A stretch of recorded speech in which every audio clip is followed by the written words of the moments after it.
Assalamualaikum dan selamat sejahtera. Bertemu lagi kita pada kali ini dalam mata pelajaran Bahasa Melayu tahun 4. Tajuk yang akan cikgu sampaikan pada kali ini ialah Tidak Basah Lagi Kasutku. Standard pelajaran 3.3.2 Kemahiran mengedit dan memunikan teks. Murid-murid boleh buka buku teks muka surat 117. Baiklah murid-murid, terlebih dahulu cikgu minta murid-murid membaca dan memahami teks yang terkandung pada halaman 117. Aktiviti yang akan kita lakukan pada hari ini ialah mengedit dan memunikan teks. Mengedit dan memunikan teks. Pada kali ini, pada aktiviti kali ini, murid-murid perlu mengedit dan memunikan teks hasil penulisan daripada aspek ejaan, tanda baca, kosakata dan struktur ayat dalam penulisan. Aspek ejaan. Membetulkan perkataan yang salah ejaannya. Contoh, tengah hari. Ejaan yang di sebelah kanan tu, tengah hari, di sebelah kiri tengah hari, ditulis rapat. Sebenarnya jarak, tengah hari. Contoh kedua, sembur. Ejaan betul sembur. 10 U tu kan. Loh, ejaan betul 10. Pasar raya, pasar raya. Ejaan ditulis rapat. Pasar raya tu salah. Yang betulnya pasar raya. Jawatan kuasa. Jawatan kuasa ditulis jarak. Itu salah. Yang betulnya ditulis rapat.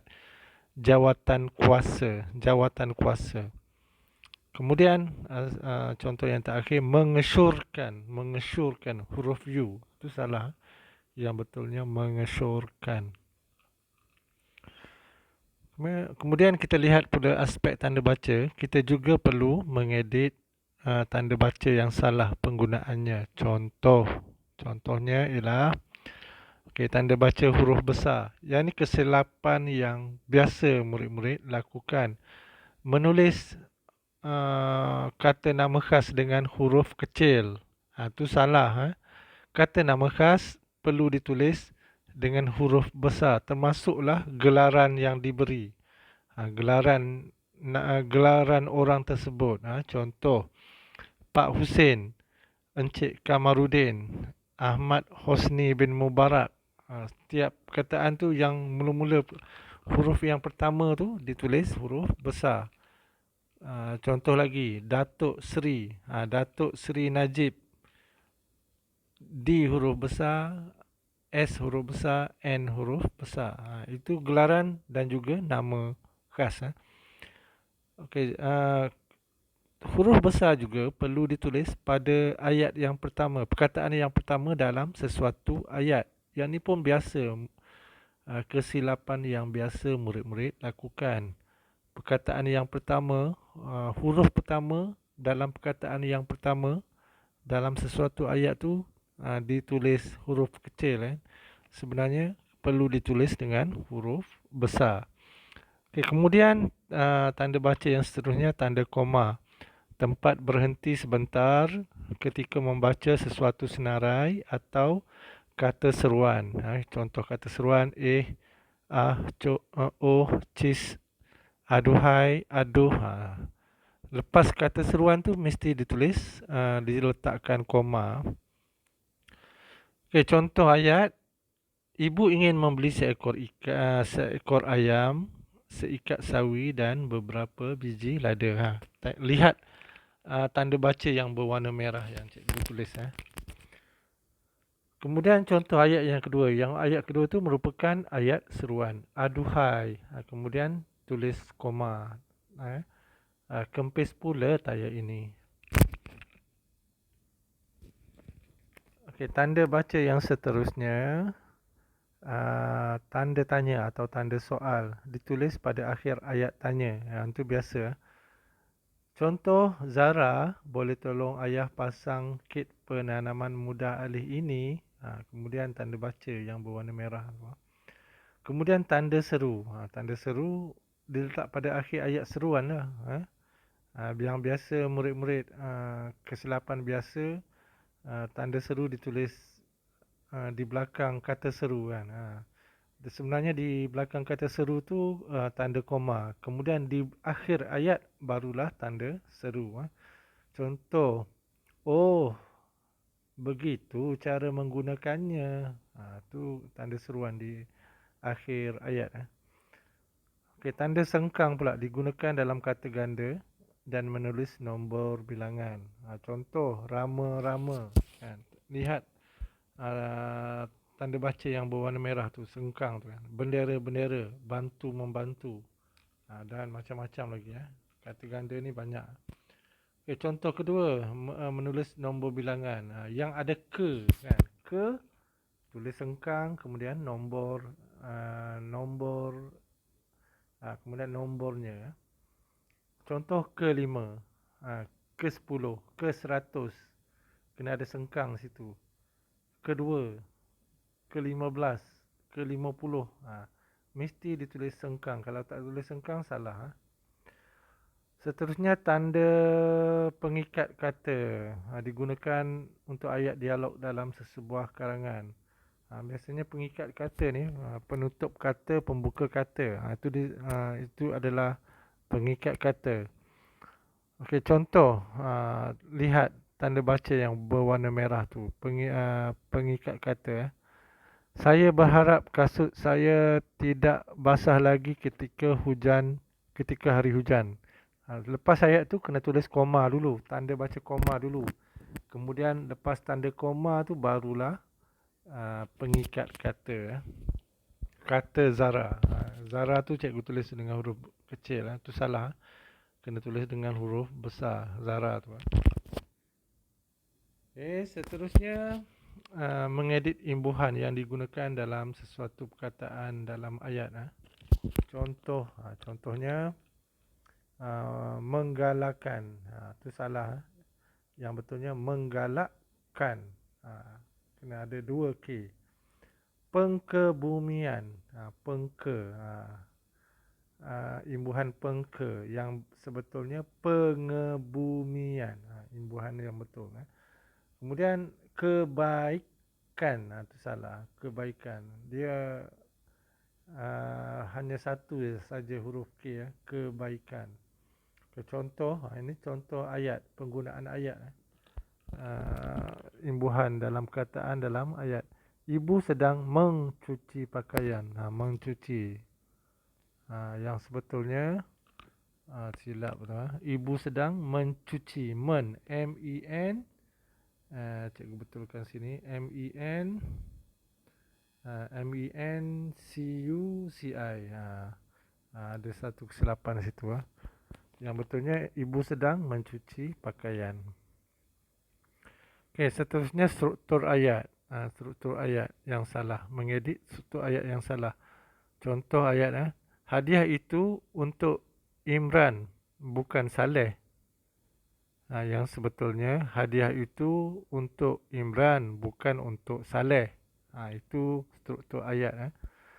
Okay, contoh kedua, rumah itu di atas bukit tidak ada penghuninya. Struktur ayat itu salah. Yang betulnya, rumah di atas bukit itu tidak ada penghuninya. Itu ayat yang betul. Itu contoh struktur ayat. Okey, aktiviti dalam buku teks, mengedit dan memunikan teks. Mari kita lihat. Perenggan,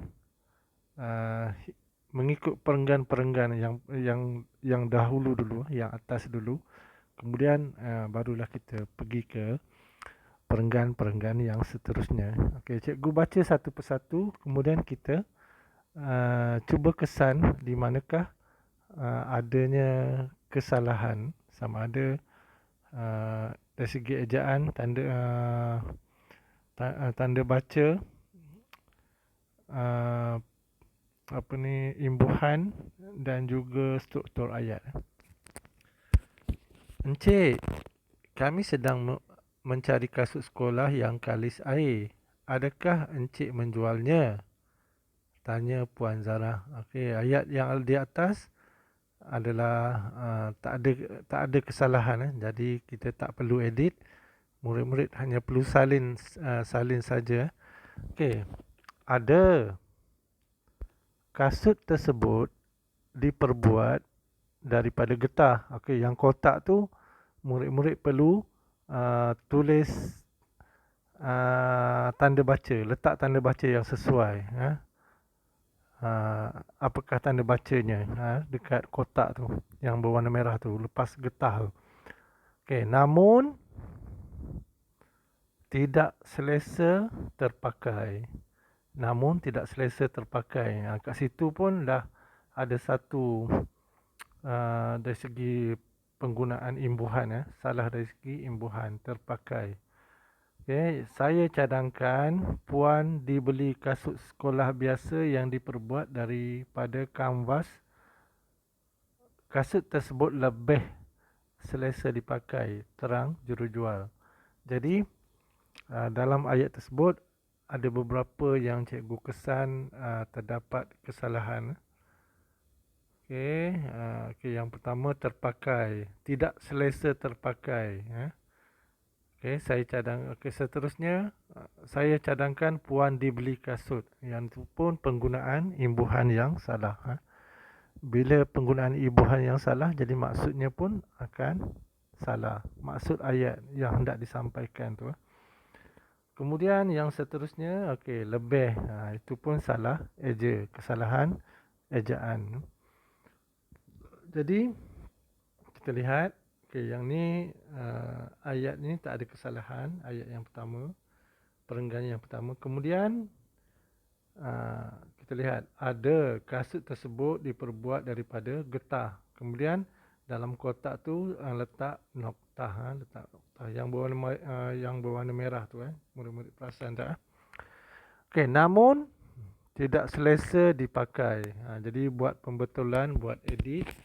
Yang terpakai tadi ditukar dengan dipakai. Saya cadangkan Puan yang ayat yang berlaku yang ada salah tadi, dibeli ditukar kepada membeli. Puan membeli kasut sekolah biasa yang diperbuat daripada kanvas. Kasut tersebut lebih selesa dipakai, terang jurujual. Okay, itu ayat yang telah diedit dan dimurnikan. Okey, seterusnya kotak tu tanda baca apa? Kalau kita dalam perenggan yang di atas tu memang selesa Encik, tetapi mudah basah apabila mengkena air hujan. Yang tu pun apakah tanda baca yang sesuai yang perlu diletak dalam kotak tu? Balas Puan Zura. Jadi ayat tersebut adalah ayat dialog. Jadi kena guna pengikat kata. Jika begitu, saya mengesyorkan Puan membeli penyembur kalis air ini. Penyembur ini dapat melindungi kasut daripada basah ketika hujan, kata jurujual. Okey. Daripada ayat tersebut, daripada ayat di atas, ini pembetulan. Okey, yang dalam kotak tu tulis pengikat kata. Okey.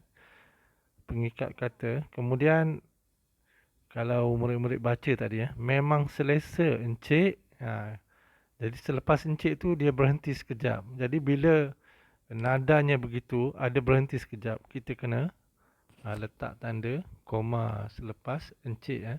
Memang selesa Encik, tetapi mudah basah. Kemudian yang salah tadi apa? Mengkena. Mengkena kan. Jadi imbuhannya salah, mengkena air. Jadi kita betulkan terkena air hujan. Kemudian pengikat kata. Jika begitu, saya mengesyorkan. Jadi buat pembetulan dari U tu kepada O. Puan membeli penyembur kalis air ini. Okey.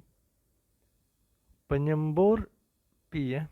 P, penyembur ini, tu huruf besar. Kalau penyembur tu adalah ayat baru. Ayat baru jadi perlu ditulis dengan huruf besar. P tu perlu ditulis dengan huruf besar.